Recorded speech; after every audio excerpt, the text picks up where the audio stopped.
Nordstrom, the chain of clothing stores, is a phenomenon in the retail business. It actually offers service. Not service the way it used to be, but service like it never was. The Nordstrom boys are the 4 men who run the chain, which is rapidly spreading across the country. The Nordstrom boys will tell you they're able to offer that great service because the people who work in their 60 stores are made to feel like members of a family, all pulling together. Perhaps. But now comes news of a family feud. Not among the Nordstrom boys, but among the 30,000 members of the Nordstrom family.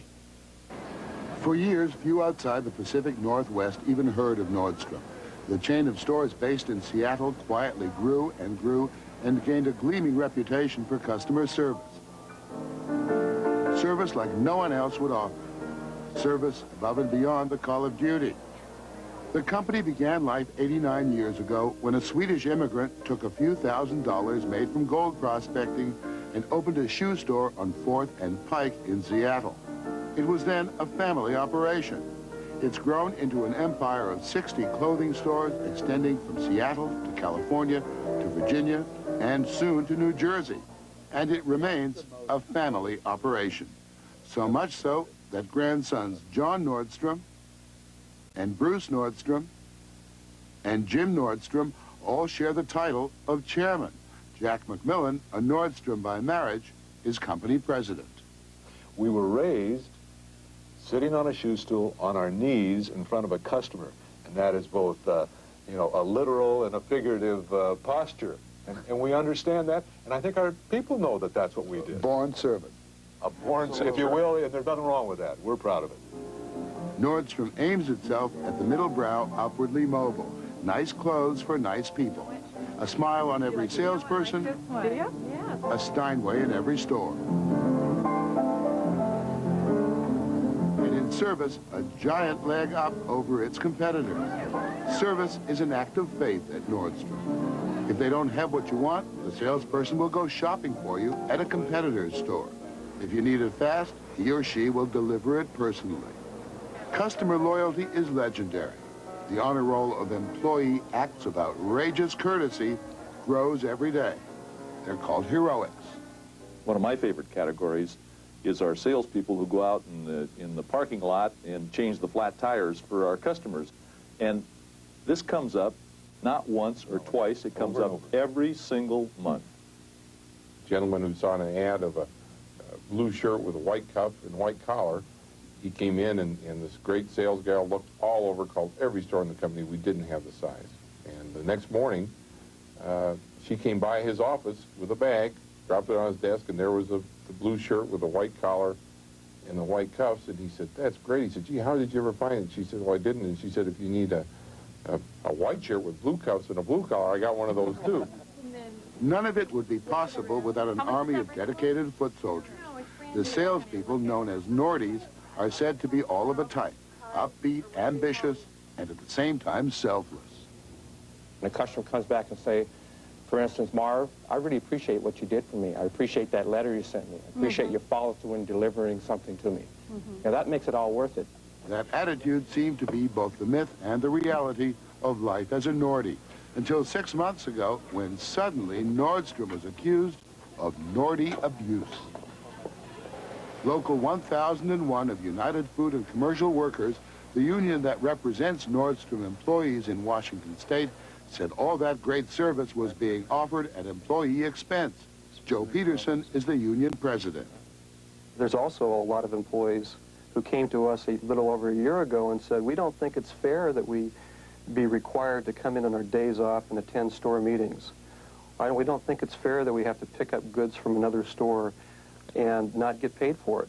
Why should I have to work past my shift doing stock assignments and not get paid for it?" Writing thank you notes. Writing thank you notes to customers, calling customers on their days off and asking them to come in because of a new line of clothing has just come into the stores. Like much of the retail industry, Nordstrom has a salary plus commission system. The more employees sell, the more they make. But the Nordstrom system also has another incentive built in, one that the union says is designed to get the most service from workers at virtually no cost to Nordstrom. The road to success at Nordstrom is paved with SPH, sales per hour. and employees are constantly reminded to keep that SPH up. Those who do receive praise and rewards from the company. Those who don't, say the union, receive reprimands and warnings and ultimately dismissal. To keep their sales per hours up, many employees do certain non-selling chores like stock taking and personal deliveries on their own time. Exploitation, cries the union. Rubbish, say the anti-union people. It is not working for free. It simply demonstrates their free spirit, one of initiative and enthusiasm. But you do work off the clock, as they call it. Absolutely, and I would never work any place that said I But Morley, couldn't. the bottom line is I choose to do these things to help me make a better living. Absolutely. This is a commission-oriented store. Those that have the highest commissions are going to bring home the highest paychecks to their families. And that's the bottom line. Okay. In fact, the Nordstrom system seems to work well for many employees.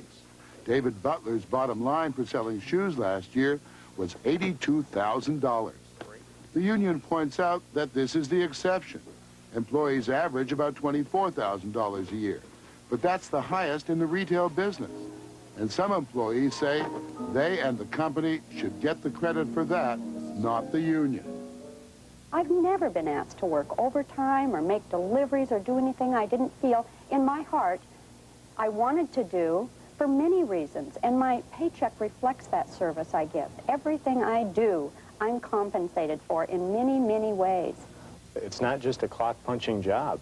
Well, the fact is, the law says they are clock punchers, and that Nordstrom is required to pay them for everything they do. Why should an employee be working 60 hours a week and getting paid for 40? The union took its complaints to the Washington State Department of Labor, which ruled that they were valid. The family does not see it that way. The system is to have self-empowered people who have an entrepreneurial spirit, who feel that they're in this to better themselves and to feel good about themselves and to make more money and to be successful. That's the system. You concede that there were some abuses and some undue pressures by some managers on some employees. Not abuses. No, not abuses. Let me use another word. We won't concede to abuses. Undue pressures. There were pressures on people. Well, there's expectations on people. And when people apply for a job anyplace, they want to work hard and they want to do a good job. That's their intention. And our intention is to allow them the freedom to work as hard as they want to work. And when we have a system like ours that is encouraging people to, let's go for it, let's take care of that customer any way we know how, maybe there'll be times when we don't record all-time work. We've corrected that. The union has filed a class action suit against Nordstrom, demanding compensation for employees who in recent years worked off the clock. That suit has not yet been heard.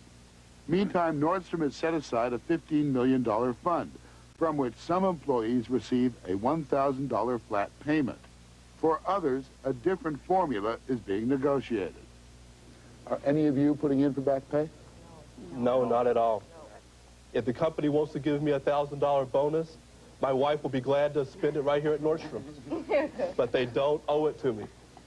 Such job loyalty may be hard to understand, but it is genuine, and a large group of company loyalists have signed a petition in an attempt to decertify, in effect get rid of the union. John Rockwood heads the movement.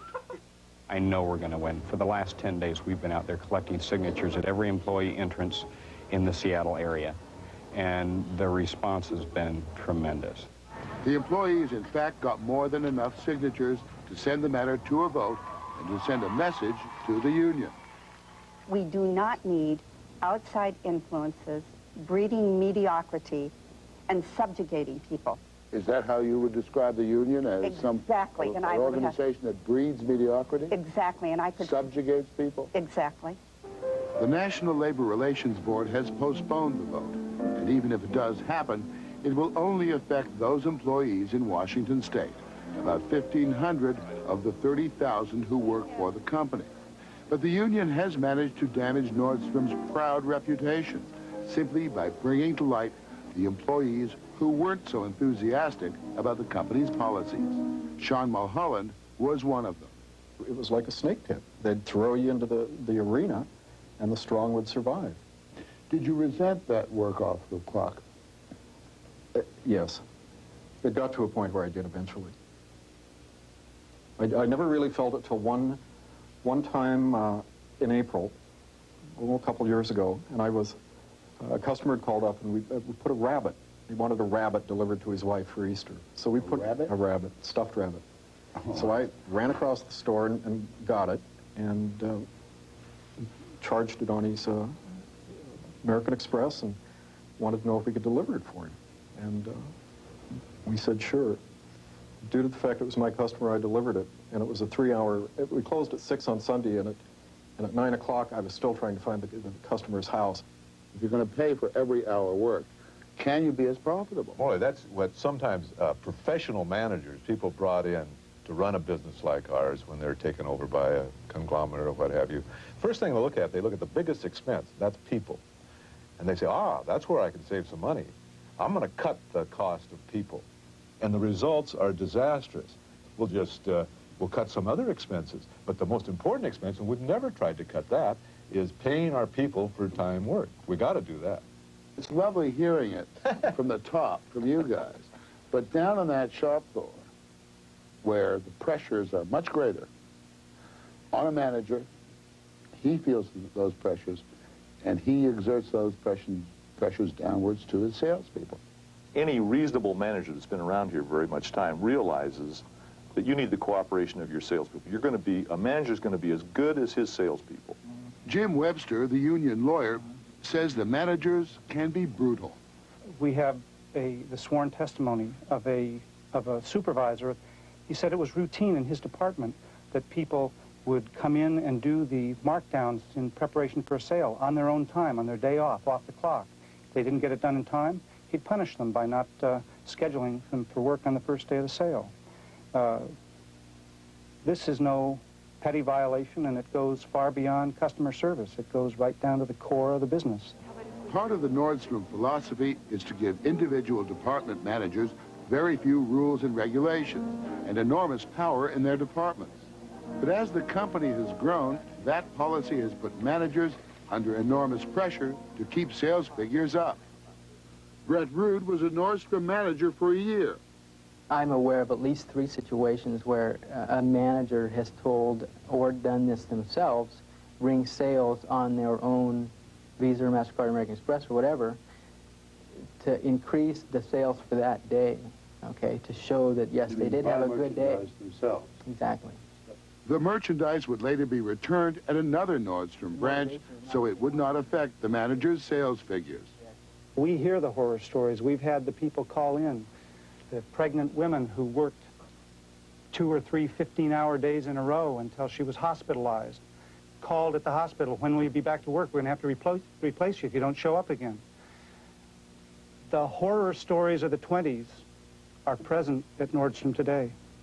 When Sean Mulholland took a few days off, the company wanted to know why.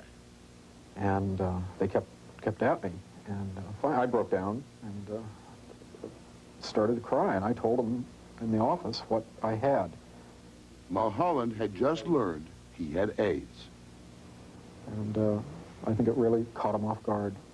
And they went out in the hallway for a few minutes. I don't know what they were doing. But they came back in, and we agreed at that point that I'd go on home. No one told Sean he was fired, but he never worked for Nordstrom again.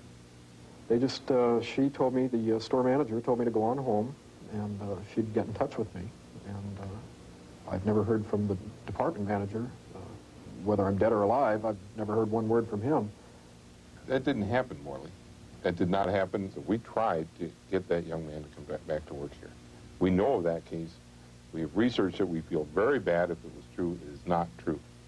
Mulholland is suing Nordstrom, but even he admits there's something about this place that sets it apart.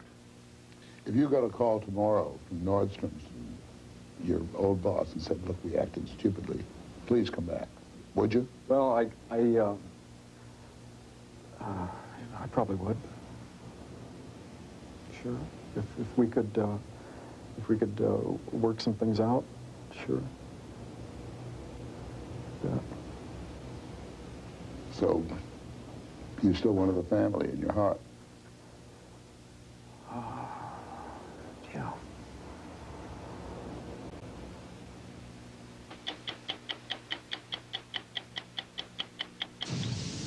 Welcome.